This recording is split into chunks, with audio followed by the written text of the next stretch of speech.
the Habs go and give him an 8-year deal worth $7.85 million, just a hair below the AAV they gave their captain, Nick Suzuki. My take on it, Frank, is I love when teams do this. We know the cap will eventually start jumping up a lot every summer, and that'll just make deals like Caufield and Suzuki more and more of, as you'd say, bargoons for the Habs. What do you make of them locking up Caufield? Yeah, I love this deal. And what was so fascinating to me, Tyler, was to see the push and pull on social media. Tweet the terms of the deal, 8 years times 785, and everyone's all of a sudden exploding.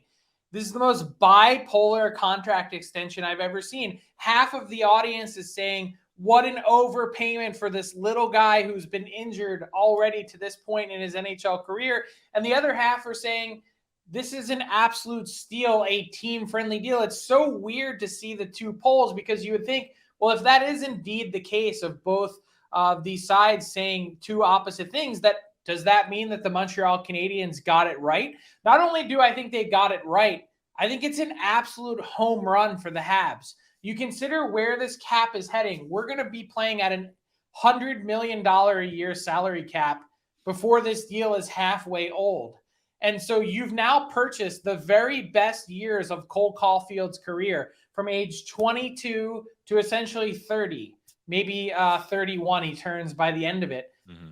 That's a great buy for a guy that has produced the way that he has, particularly since Marty St. Louis took over. 19 goals in the last 37 games that he played of Marty St. Louis' first year as Canadiens head coach.